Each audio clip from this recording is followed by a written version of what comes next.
Halo, kembali lagi dengan Julian Tekno. Jadi pada video kali ini kita akan bahas soal lini mainstream dari laptopnya HP.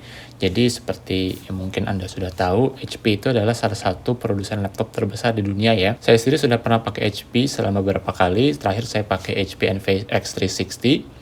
Nanti akan saya bahas soal laptop itu dan lininya. Laptop-laptop HP yang pernah saya pakai itu secara umum mereka punya price to performance yang cukup baik.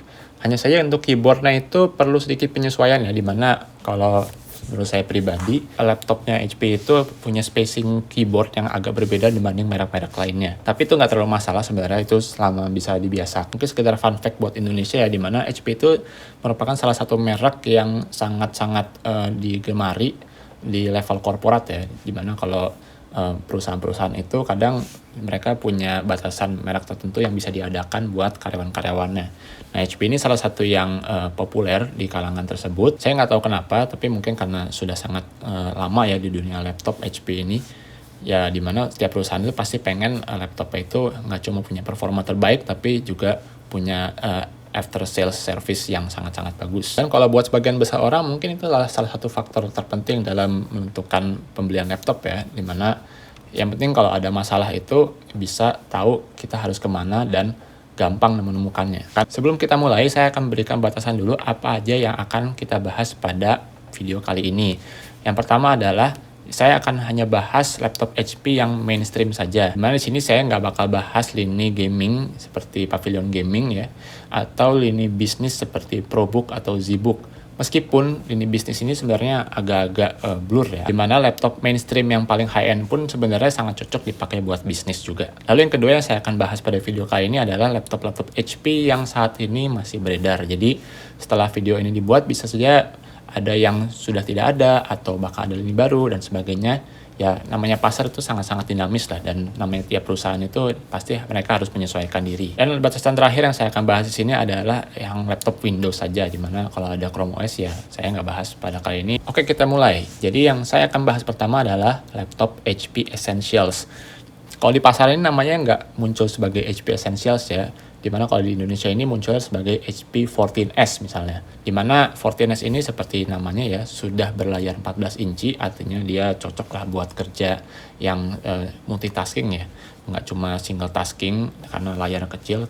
14 inci itu udah sangat enggak untuk kerja sehari-hari menurut saya. Tapi karena ini entry level ya, jadi kita jangan terlalu ekspektasi banyak optimasi yang bagus. Untuk laptop 14S ini SKU-nya banyak sekali ya, dimana dari Intel Celeron jadi N4020 sampai AMD Ryzen 5500U. Saya lihat di pasaran juga ada beberapa laptop HP yang SKU-nya masih pakai Intel 10 Gen, mungkin karena ya saat ini sedang chip shortage ya, krisis chip untuk laptop dan alat elektronik lainnya. Dan rentang harganya sendiri dari 6 jutaan sampai 10 jutaan rupiah. Nah, HP 14S ini buat siapa? Kalau saya lihat dari spesifikasinya seperti ini, cocoknya buat orang yang kerja dan kuliahan.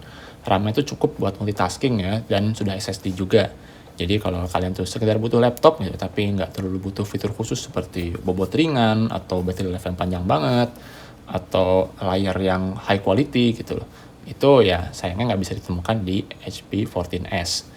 Tapi kalau buat yang sehari-hari cuma buat bikin dokumen, habis itu Excel atau PowerPoint, dan nggak terlalu mentingin fitur-fitur tambahan tadi ya, HP 14S sebenarnya cocok-cocok aja. Tapi kalau saya boleh pesan ya, kalaupun Anda cari laptop HP 14S dan palingan yang semurah mungkin kalau bisa jangan yang Celeron ya. Di sini ada Athlon 3050U, dimana menurut saya dengan harga sedikit lebih mahal dari Celeron ya, karena dari performanya dari yang saya baca itu lebih baik ketimbang yang Celeron.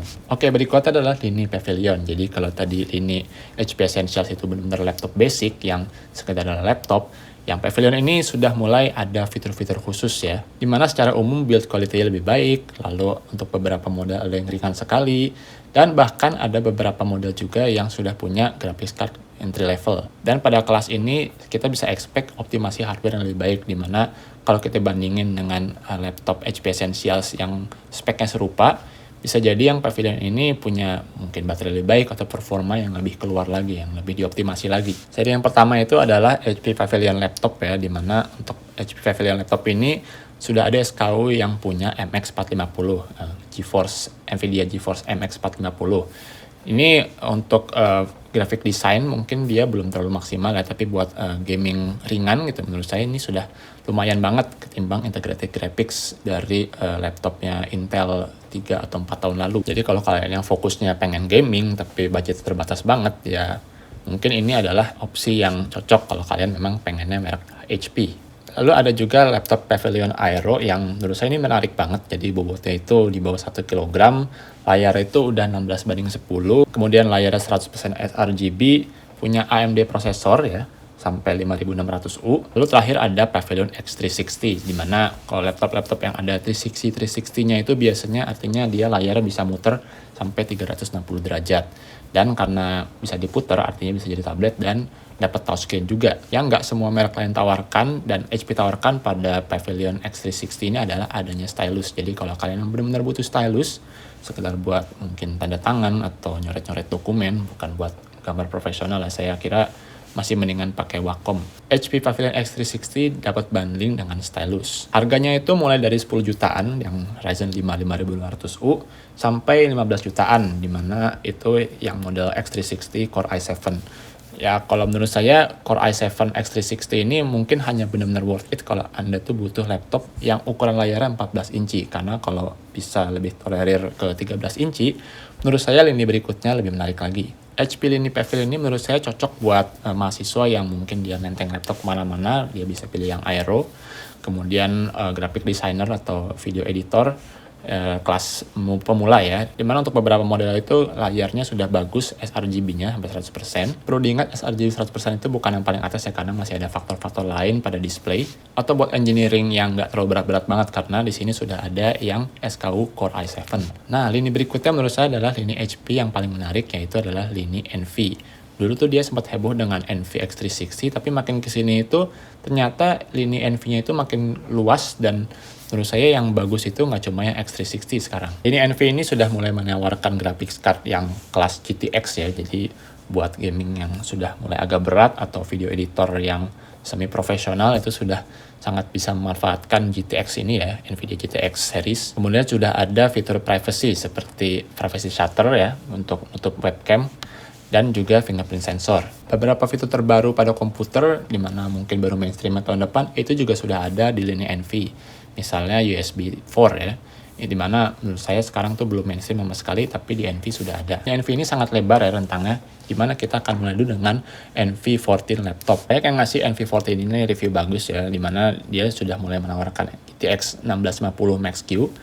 Ya, ini Max-Q artinya performanya itu nggak sebagus 1650 yang full version ya, tapi ya masih sangat mending ketimbang seri MX. Dan kalau emang Anda butuh performa lebih, bisa pilih NV15, NV15 yang punya GTX 1650 Ti. Ini kalau buat video editor yang sampai 4K pun menurut saya sudah cukup lah dengan laptop ini, selama nggak terlalu banyak special effect dan sebagainya. Kemudian juga ada NV13, di mana ini cocoknya sepertinya buat businessman ya, karena ada security feature yang tadi saya bilang privacy shutter itu, tapi dia juga masih punya MX450. Sepertinya kalau dilihat dari NV13, 14, 15, 13, 14, 15 itu 13 lebih diperuntukkan untuk bisnis, 15 itu untuk content creator ya, sementara 14 itu ya buat orang-orang yang di tengahnya. Seri 13, 14, 15 tadi itu semuanya datang dengan prosesor Intel kecuali yang X360, di mana X360 itu sekarang punya prosesor AMD. Dulu seri X360 ini ada model yang 15 inci, tapi sekarang saya hanya menemukan yang model 13 inci saja, mungkin karena sudah digantikan oleh yang model Intel. Dan Envy X360 ini pada line up Envy satu-satunya yang punya prosesor AMD. Saya sendiri pernah pakai X360 itu, menurut saya sangat puas secara performa ya, apalagi dulu tuh saya masih pakai AMD seri 3000, karena sudah ada seri yang 5000, saya yakin ya performanya jauh lebih baik lagi, apalagi dengan optimasi kelasnya Envy. Karena lininya itu banyak sekali laptopnya, otomatis tentang harganya juga ikut melebar ya, dimana saya temukan untuk saat ini itu yang baru di 15 jutaan sampai 24 jutaan. 24 jutaan tuh mungkin sudah bersaing dengan lini berikutnya. Tapi ya kalau Anda itu misalnya 3D modeler ya, atau video editor yang butuh graphics card tapi laptop itu nggak pengen yang model gaming ya, ini bisa jadi salah satu pilihan. Atau kalau Anda itu businessman gitu tapi Anda tuh masih butuh MX450 juga, HP NV13 bisa jadi pilihan. Dan kalau Anda pengen fokus di battery life, saya kira yang terbaik adalah yang seri X360 karena secara umum AMD itu masih lebih bagus optimasi baterainya ketimbang Intel. Dan jangan lupa performa multicore-nya juga secara umum masih jauh lebih bagus AMD ketimbang Intel. Ini berikutnya dari HP ini bisa dibilang yang flagship kelas consumer ya, yaitu adalah lini Spectre. Dia itu punya desain yang paling elegan, lalu build quality juga yang terbaik bisa dibilang untuk yang mainstream.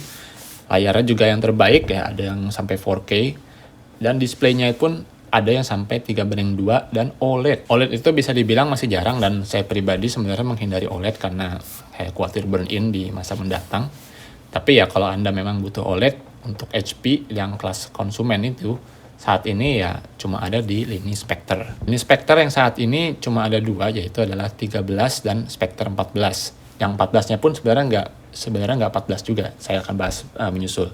Jadi untuk yang 13 inci itu ada yang model Full HD dan 4K, dan layarnya itu masih 16:9. Ini jadi dia flagship tapi bukan yang paling atas lah, dia kedua paling atas, bisa dibilang seperti itu. Harganya ya karena ini flagship ya kita sudah expect pasti mahal dong. Yang paling atasnya untuk saat ini adalah Spectre X360 14. Jadi 14 inch-nya itu sebenarnya dia 13,5 inci, di mana 13,5 inchinya itu didapat karena dia punya ruang vertikal yang lebih besar. Karena dia rasio 3:2, jadi bezel bawahnya itu bisa dipotong, dan resolusinya pun juga bisa lebih tinggi dari Full HD ya. Dia 3000x2000, jadi agak nggak umum. Selain laptop ini, resolusi 3000x2000 itu yang saya ingat ada juga ditemukan di Microsoft Surface Book, dan OLED yang saya bilang tadi ada di model yang Spectre X360 14. Nah ini cocoknya menurut saya buat businessman atau bos yang butuh laptop tampilannya keren, tapi pengennya Windows itu, nggak pengen Apple.